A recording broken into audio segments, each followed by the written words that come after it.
வணக்கம். 2025 ஏப்ரல் 30 புதன்கிழமை அதிகாலை நிலவர 2 நிமிட வானிலை ஆய்வறிக்கை.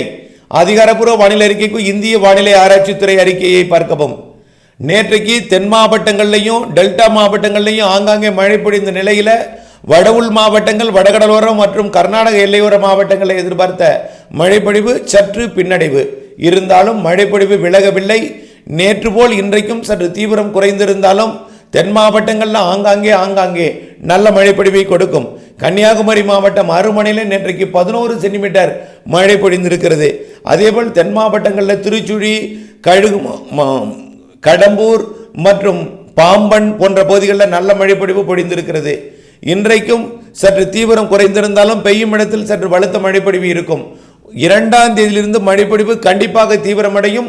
3ஆம் தேதி திருவள்ளூர், சென்னை, செங்கல்பட்டு, காஞ்சிபுரம், விழுப்புரம், புதுச்சேரி, ராணிப்பேட்டை, வேலூர், திருப்பத்தூர், திருவண்ணாமலை மாவட்டங்களுக்கு நல்ல மழைப்பொழிவை கொடுக்கும் என்று எதிர்பார்க்கப்படுகிறது.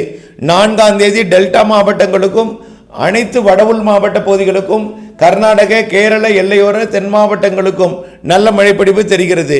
3, 4 தேதிகளில் சற்று கூடுதல் பரப்பில் மழைப்பொழிவை கொடுத்து தொடர்ந்து மே மாதம் முதல் வாரம் மற்றும் 2வது, 3வது, 4வது வாரத்திலையும் அக்னி வெயிலை தெரியாத அளவிற்கு அனல் வெயில் இல்லாமல் புழுக்க வேர்வை வெயிலை மட்டும் கொடுத்து மாலை இரவு இடிமழைப்பொழிவை பரவலாக்கும் என்று எதிர்பார்க்கப்படுகிறது.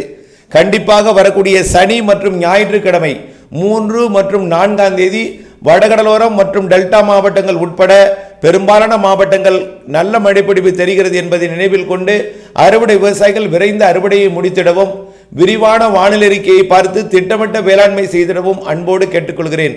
தொடர்ந்து இணைந்திருக்கவும். அப்டேட்ஸுடன் நன்றி.